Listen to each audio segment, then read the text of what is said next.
मित्रों नमस्कार, मैं हूं राकेश कुमार। आप देख रहे हैं मत अभिमत। मित्रों, आज बिहार विधानसभा चुनाव के प्रथम चरण में लगभग 60.18% वोटिंग हुई है, जो 25 वर्षों में सबसे ज़्यादा मानी जा रही है। या यूँ कहें कि एकाएक वोटिंग स्तर बहुत बढ़ा है। इसका अर्थ क्या है यह भी समझते हैं, लेकिन सबसे बड़ी बात है कि यह जैसे 5 बजे, यह जो वोटिंग का रेशियो है यह 5 बजे तक का है। अभी कई जगह वोटिंग चल रहा है, चूँकि कई जगह 6 बजे तक वोटिंग होना था, कई जगह विलम्ब हुआ था, उसको अतिरिक्त समय दिया गया है। तो इसको लेकर अभी और भी बढ़ने की संभावना है। एक अंदाज़ा लगाया जा रहा है कि लगभग 62% तक वोटिंग हो सकेगी। अब जैसे ही ये वोटिंग प्रतिशत बढ़ा कि टीवी चैनलों पर जो चर्चाएं होने लगीं, उसमें कई एक्सपर्ट्स इस तरह की बात कर रहे हैं कि वोटिंग बढ़ने का मतलब है कि सत्ता के विरोध में वोटिंग हो रही है, मतलब नॉन इनकम्बेंसी का मामला है और इसका लाभ विपक्ष को होगा। लेकिन क्या ऐसा कोई नियम है? क्या ऐसी स्थिति रही है? क्या पहले का इतिहास है? क्या ऐसा कोई सर्वेक्षण है? इन सारे चीज़ों पर बात करेंगे कि क्या वोटिंग के प्रतिशत के बढ़ने का मतलब सत्ताधारी दल का घाटा होता है या सत्ताधारी दल बाहर हो जाएगा सत्ता से। देखिए, आज की स्थिति पर अगर चर्चा करें तो सुबह 11 बजे तक लगभग 27.65% मतदान हुआ था और 5 बजे तक यह 60% से कुछ ज़्यादा हो गया था। मतलब कि इससे संकेत मिलता है कि उत्साह ज़्यादा है। मतदाताओं ने मतदान केंद्र पर चलना शुरू कर दिया है और संभवतः राजनीतिक दलों, प्रशासक निमित्त जो व्यवस्थाएं होती हैं वो और अन्य कई कारण हैं जिससे मतदान सुगम हुआ है। यह भी संभव है कि विशेष रूप से ग्रामीण क्षेत्रों या संवेदनशील इलाकों में सुरक्षा प्रबंधन बेहतर रहा हो, जिसके चलते लोगों को मतदान का अवसर ज़्यादा मिला हो। हालांकि कई जगह से यह भी सूचनाएं मिली कि वोट देने से रोका गया है। लेकिन इन सारे चीज़ों का मायने क्या है? देखिए, एक उच्च मतदान प्रतिशत यह संकेत दे सकता है कि मतदाता अधिक सक्रिय हैं, जो परिवर्तन की चाह को दर्शा सकता है। यह होगा ही, यह नहीं कहा जा सकता। हालांकि स्वाभाविक रूप से यह नहीं कहा जा सकता कि विपक्ष को लाभ हो रहा है। ऐसा मानना है कि जितनी अधिक वोटिंग होगी सत्ताधारी पक्ष को हार होगी, लेकिन ये तथ्यात्मक रूप से कहीं सिद्ध नहीं है। दूसरी ओर, अगर मतदान अचानक बहुत हो गया है तो इसमें सत्ताधारी दल के मेहनत और मतदाताओं को प्रेरित करने का कारण भी हो सकता है, जो एनडीए ने किया है। एनडीए ने देश के पूरे देश के दिग्गजों को, जो बीजेपी के प्रचारक थे, उनको चुनाव प्रचार में उतार दिया है। और दूसरी बात यह भी हो सकती है कि विपक्ष का मोबिलाइजेशन भी बेहतर होगा। तो आपने देखा होगा कि लगातार, हालांकि विपक्ष में नेताओं की स्थिति उतनी नहीं थी, प्रचार उतना कड़ा नहीं था, चूँकि अकेले एक तरह से कहें कि तेजस्वी यादव कमान संभाले थे, जबकि बीजेपी की ओर से तमाम राज्यों के मुख्यमंत्री और बड़े बड़े जो उनके स्टार प्रचारक हैं, सारे लोग पहुंच गए थे। इसलिए यह निर्धारण करना आसान नहीं है कि ज़्यादा वोटिंग है तो इसका घाटा किसको होगा, इसका लाभ किसना होगा। देखिए, पिछले वोटिंग दरों को अगर देखें बिहार के संदर्भ में, तो पिछले विधानसभा चुनाव में प्रथम चरण में वोटिंग की कुछ दरें इस प्रकार थी। प्रथम चरण का, जैसे 2020 में बिहार में प्रथम चरण का वोटिंग लगभग 55.69% रहा था, जबकि 2015 में प्रथम चरण में लगभग 54.94% रहा। इस प्रकार यदि आज 60 के करीब पहुंच रहा है तो यह पिछले 2 चुनाव से, जो 2015 और 20 में हुआ था, उसकी तुलना में तो निश्चित रूप से बेहतर प्रदर्शन है। लेकिन यह सवाल महत्वपूर्ण है और यक्ष सवाल है, सभी पूछते हैं कि वोटिंग बढ़ना किसके पक्ष में जा सकता है, लेकिन इसका उत्तर देना इतना सरल नहीं है। देखिए, एक शोध भी हुआ था और शोध किया था मिलन वैष्णव तथा जन्नाथन गोयल द्वारा। 1980 से 2012 के 18 राज्यों के चुनाव आंकड़ों का विश्लेषण इन दो लोगों द्वारा किया गया था और इसका निष्कर्ष जो निकला था वह यह कि मतदान में वृद्धि और सत्ताधारी दल की सफलता के बीच कोई सांख्यिकीय रूप से महत्वपूर्ण संबंध नहीं पाया गया है। मतलब कि अगर बढ़ रहा है, मतदान में वृद्धि हो रही है, इसका मतलब यह कहीं से नहीं आका जा सकता है कि सत्ताधारी दल को इसका घाटा होने जा रहा है। और इस विश्लेषण में भारत के लिए कहा गया कि उच्च वोटिंग का मतलब सत्ता परिवर्तन नहीं है। उदाहरण के तौर पर कर्नाटक के चुनाव विश्लेषण में भी पाया गया कि वोटिंग बढ़ने कम होने से सत्ताधारी को खास फायदा या नुकसान नहीं हुआ है। तो इसका निष्कर्ष क्या मिलता है? सीधा है कि मतदान बढ़ने का मतलब यह हो सकता है कि नए मतदान करने वाले जो मतदाता हैं वो एक अच्छा संकेत लेकर जा रहे हैं, लेकिन यह नहीं बता सकता है कोई कि ये जो नए मतदाता हैं उन्होंने सत्ता पक्ष को वोट दिया है या विपक्ष को वोट दिया है। हालांकि यहाँ की अगर स्थिति देखें तो जो चीज़ें आ रही हैं सामने, युवाओं से बात करने पर जो पता लगा उससे यह पता लग रहा है कि ज़्यादातर युवा महागठबंधन की ओर उनका झुकाव है और खासकर तेजस्वी की ओर। वो तेजस्वी को देख रहे हैं कि शायद तेजस्वी के हाथों में युवाओं का भविष्य ज़्यादा सुरक्षित है। सत्ताधारी दल को लाभ तभी होगा जब उनका प्रचार, संचार, कार्य प्रदर्शन व अन्य जो पहल है उनके वो बेहतर हो और मतदाता उनको सक्रिय रूप से चुने।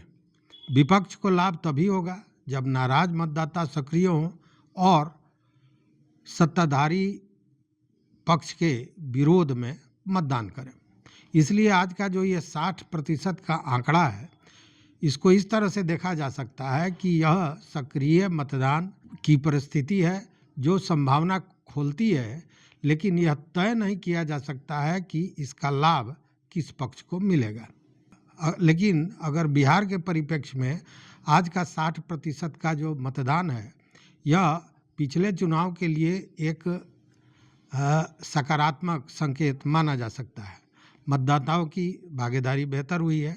अगर यह बढ़ते रुझान के रूप में बना रहा, चूँकि अभी अंतिम आंकड़ा नहीं आया है, अंतिम आंकड़े की बात मैं कर रहा हूँ, तो यह दलों के लिए प्रेरणा है कि सभा, सदस्य, प्रचार, मोबिलाइजेशन को अनदेखा नहीं किया जा सकता है, इसका असर पड़ता है।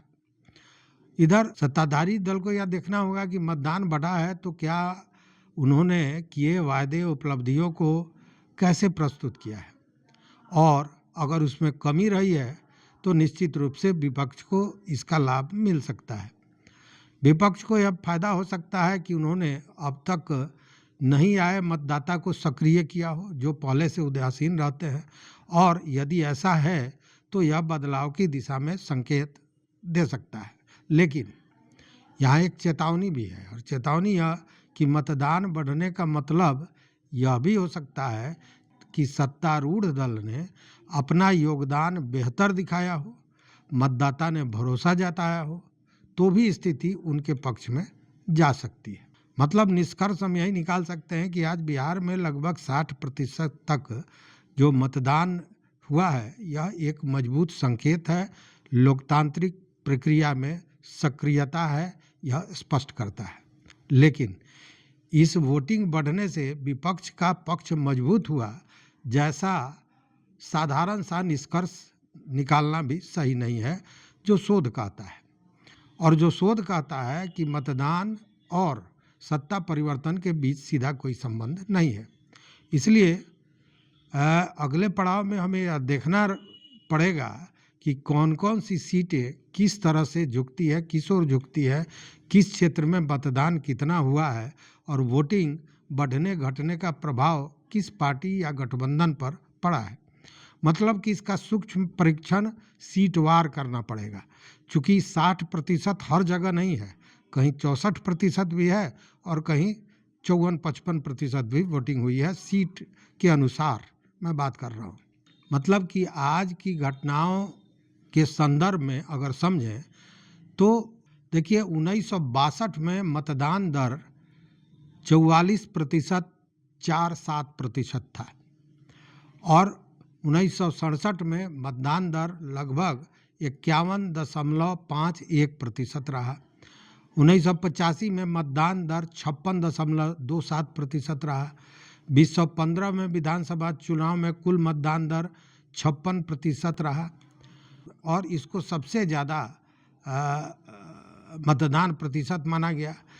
और 2020 के विधानसभा चुनाव में दिल्ली रिपोर्ट के अनुसार कुल मतदान दर जो था वो 57.05% था, जिसमें महिलाओं की हिस्सेदारी ज़्यादा रही। महिलाओं का मतदान करीब 60% और पुरुषों का 54% था। इस बार भी यह देखा गया है कि महिलाओं का मतदान प्रतिशत ज़्यादा रहा है।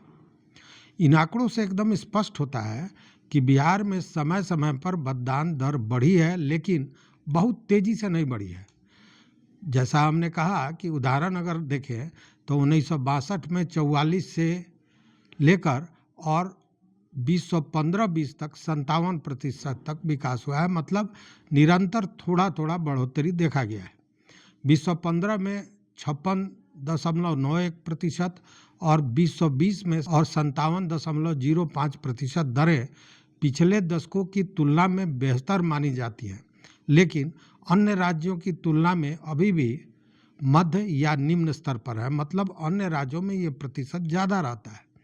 पिछले 3 चुनाव में बिहार का औसत मतदान 52% रहा है, जबकि महिलाओं का मतदान दर लगातार पुरुषों से अधिक रहा है।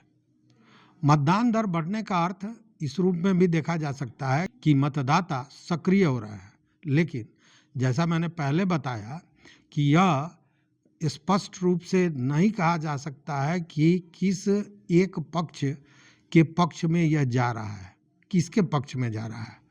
अब जरा आंकड़ा देखिए कि जब जब मतदान प्रतिशत बढ़ा है तो परिणाम क्या है।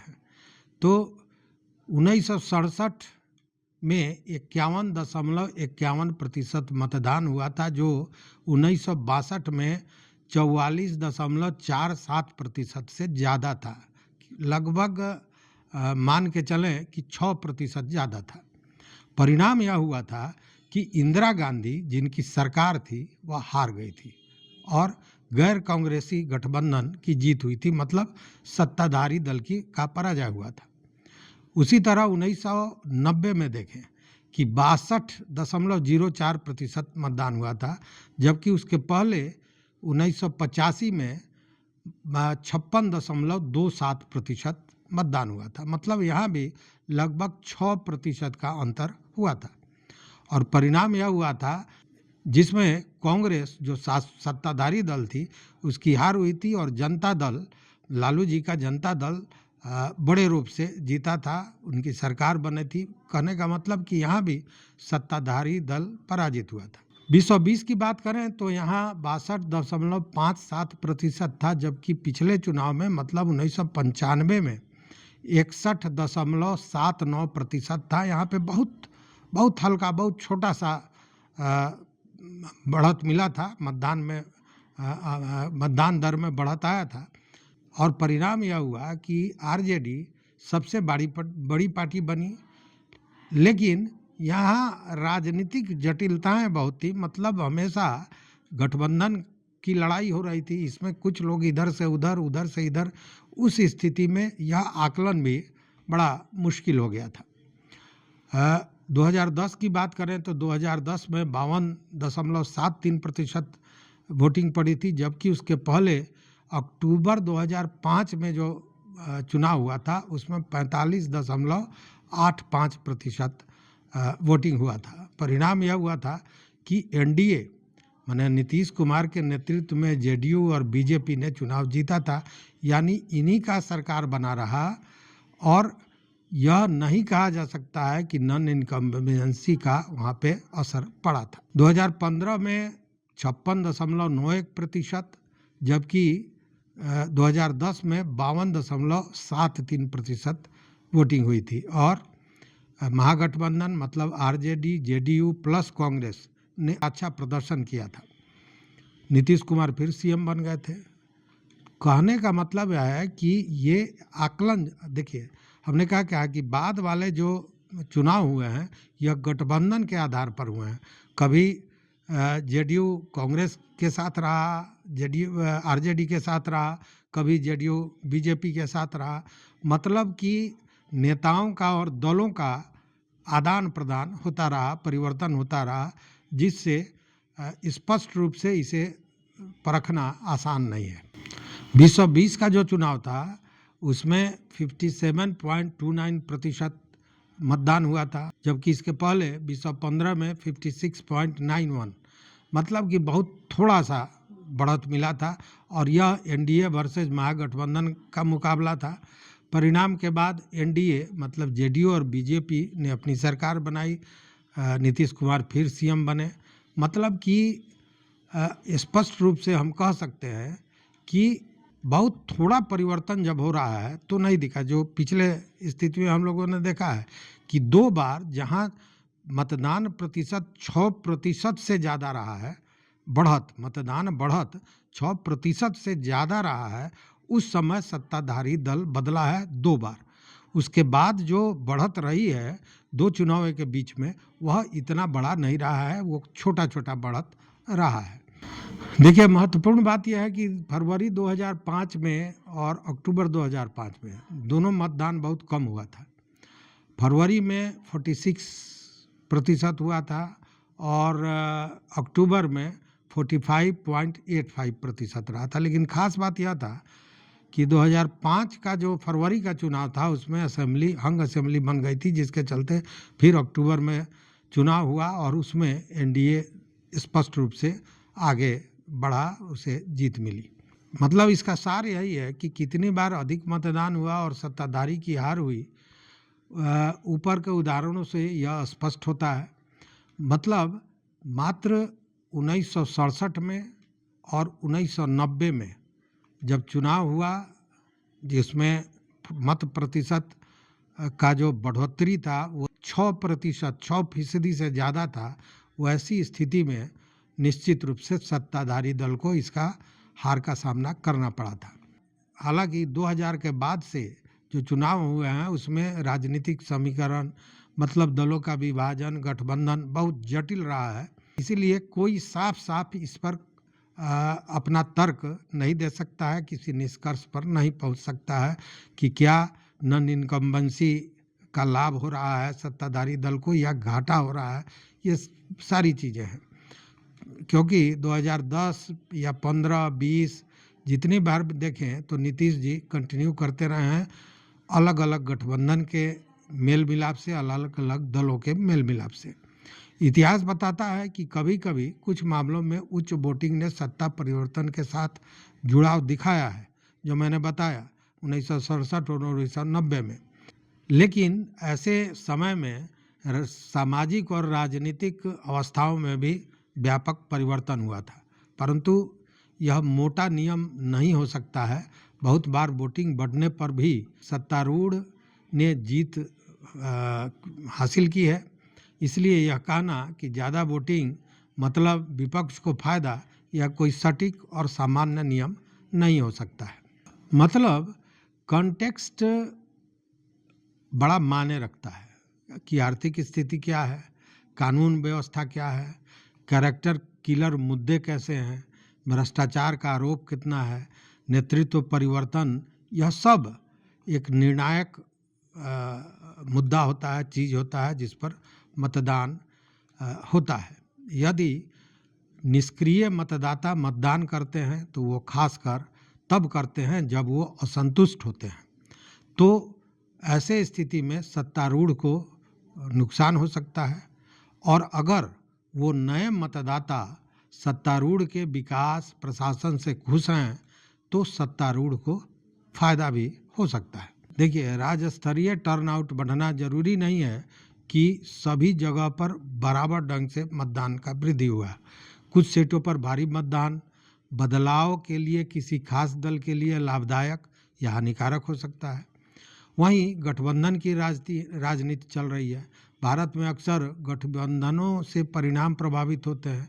एक बार गठबंधन बदल जाए तो वही चुनाव परिणामों पर बड़ा प्रभाव डालता है, चाहे टर्नआउट जैसा भी हो।